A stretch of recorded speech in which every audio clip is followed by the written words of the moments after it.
प्रिय बंधुओं, प्रिय साधकों, सुख समृद्धि विज्ञान और सिद्धिलोक चैनल में आपका हार्दिक स्वागत करता हूँ। अब जबकि बात चल रही है कि नया शिविर आने वाला है 14 और 15 जनवरी 2022 को ये शिविर होने वाला है, तो आपका यहाँ पर पंजीकरण करवाना आवश्यक है और सही समय पर आना, या फिर दूरस्थ पद्धति से आपको इसकी दीक्षा दी जाएगी। अब इसे जो स्वर्ण विज्ञान में दीक्षा प्राप्त करना चाहते हैं या रजत विज्ञान में दीक्षा प्राप्त करना चाहते हैं, वो लोग पहले से बात कर लें। मैं आपको कुछ बातें और बताना चाहता हूँ। आज मैं आपको बताना चाहता हूँ कि प्राचीन काल में हमारे भारतवर्ष में कौन कौन से रस सिद्ध योगी हुए हैं जिन्होंने कि स्वर्ण का निर्माण किया और अपने अपने देश के राजाओं को बहुत सारा सोना दान में दिया। ये हमारे जितने भी सिद्ध योगी थे, ये लोग भीख मांगने वाले नहीं थे कतई। ये लोग तो बिल्कुल उल्टे राजाओं की मदद किया करते थे। इसलिए जब ये किसी राज दरबार में जाते थे तो राजा अपनी कुर्सी, अपना सिंहासन नीचे रखता था, गुरु का सिंहासन ऊपर रखा करता था। तो व्यालाचर्यश्चान्द्रसेनः सुबुद्धिर्नरवाहनः नागार्जुनो रत्नघोषः सुरानन्दो यशोधरः इन्द्रद्युम्नश्च माण्डव्यश्चर्पटिः शूरसेनकः वाडवीनागबुद्धिश्च खण्डकापालिको हरः कामली तात्विकः शम्भुर्लोको लम्पटशारदौ नम्भाणासुरो मुनिश्रेष्ठो गोविन्दः कपिलो बलिः एते सर्वे तु भूपेन्द्रा ऋषिद्धा महाबलाः चरन्ति सर्वलोकेषु निर्जरामरणा सदा 27 संख्याकार सिद्धि प्रदायका। तो सुनिए महोदय कि ब्यालाचार्य नाम के जो ऋषि हुए हैं वो इस रस सिद्ध थे।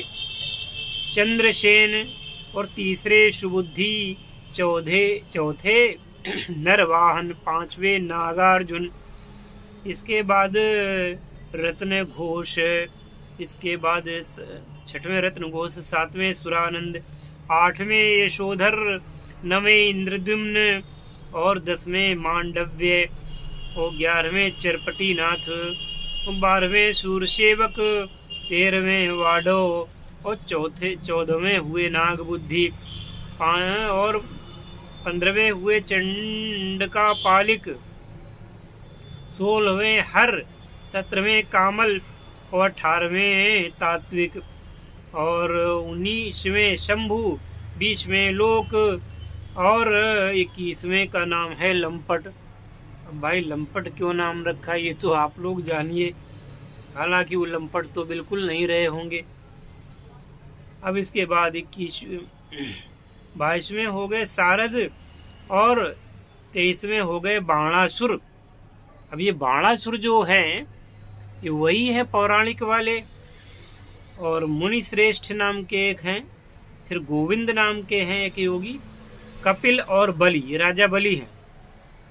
ये सभी राजा और रसिद्ध महाबली योगी सभी लोकों में विचरण करते हैं।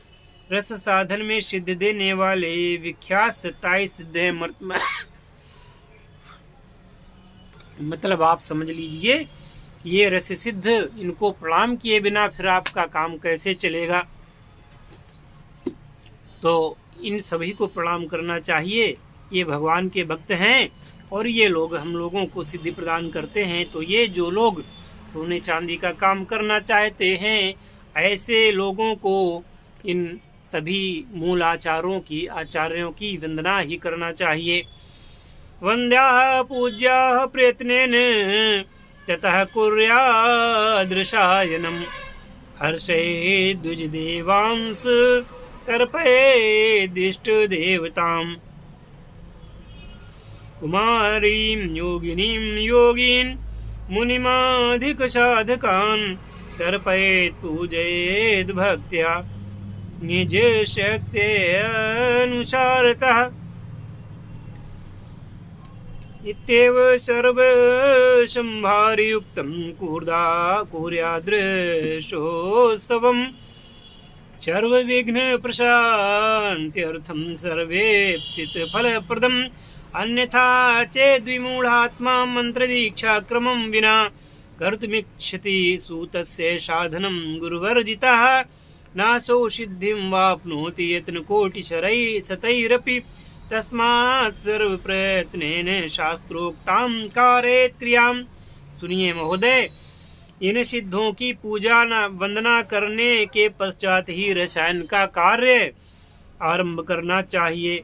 उस समय ब्राह्मणों को देवताओं को प्रसन्न करने वाले और अपने इष्ट देवताओं को की तृप्ति करने के पश्चात कुमारी योगिनी योगी और सामयिक साधकों को तृप्त करें। यानी कि कन्या पूजन भी आपको करना है, योगिनी पूजा भी करना है और योगियों की पूजा भी करना है तथा अपनी शक्ति के अनुसार उनकी भक्ति पूर्वक पूजा करके उपरोक्त सभी सामान के साथ पारद उत्सव करना चाहिए। इससे सभी विघ्नों की शांति और कामनाओं की सिद्धि होती है। जो मूर्ख इनके बिना मंत्र दीक्षा देते हैं और जो क्रम के बिना तथा गुरु की अनुपस्थिति में पारद का साधन करना चाहते हैं, करोड़ों प्रयत्नों को करने के भी पश्चात उन्हें सिद्धि नहीं मिल पाती। अतः शास्त्रोक्त सभी क्रियाओं को करने के पश्चात ही रस साधन क्रियाओं को आरंभ करना चाहिए। समझे? तो भाई मेरा जो काम है आपको सच्ची जानकारी देना, सही जानकारी देना है। ये सारी जानकारियां लोग देते नहीं हैं।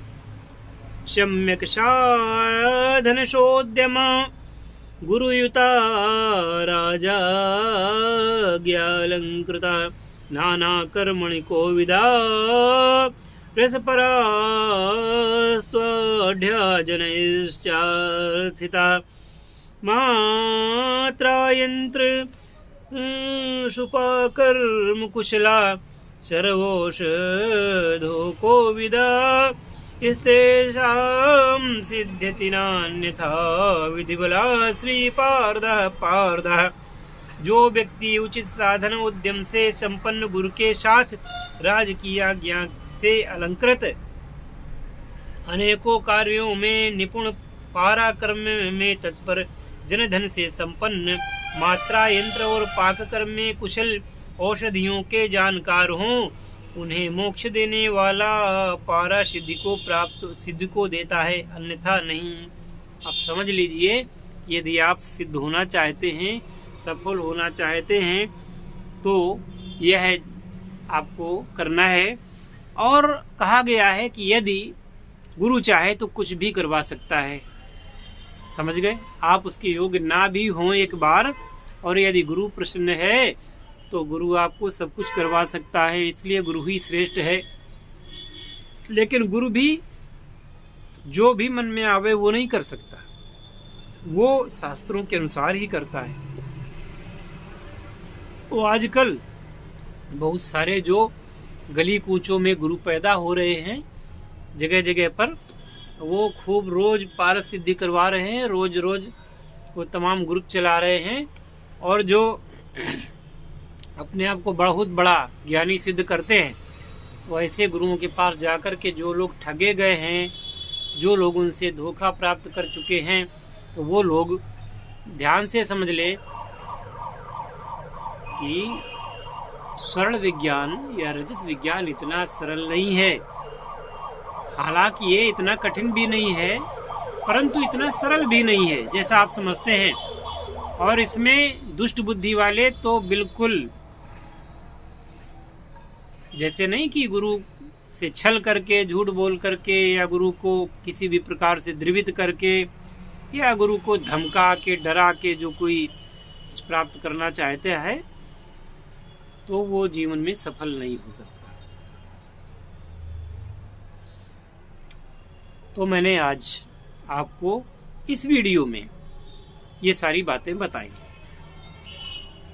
अब अगले वीडियोज में और भी क्रमशः बताते रहेंगे। बहुत सारी बातें ऐसी हैं भारत विज्ञान की। आप लोग सोचते होंगे गुरुजी बस जो कुछ मन में आता है बोलते रहते हैं, इसलिए कभी कभी शास्त्रों को भी पढ़ करके सुना देने का औचित्य बनता ही है। हालांकि ये सारे शास्त्र गोपनीय कहे गए हैं और मैं कभी ज़्यादा इस प्रकार की बातों को प्रचारित नहीं करता हूँ। बस जो मेरे शिष्य बनते हैं उन्हीं से इन सब बातों की बात करता हूँ। और लेकिन अब इसलिए शास्त्रों का अवलंबन करना पड़ रहा है कि आप लोग समझते ही नहीं है, कुछ भी बताया जाए समझते नहीं है। इसलिए क्रमशः ये क्रम जारी रहेगा और आप लोगों को बताना चाहूँगा कि मकर संक्रांति के पावन पर्व पर मैं नए चैनल का, जो कि केवल और केवल सोना चांदी के संबंध में ही बात करेंगे, दिव्य औषधियाँ होंगी उसमें, तो वो जो है देह वेद और लौह वेद, उसके बारे में बात होगी। मैं घोषणा करूँगा या अपने किसी वर्तमान चैनल को ही फिर मैं उसकी घोषणा कर दूंगा, नाम बदल करके या जैसा भी हो। तो तैयार रहिएगा। जय शिव शंकर, जय भोलेनाथ, हर हर महादेव।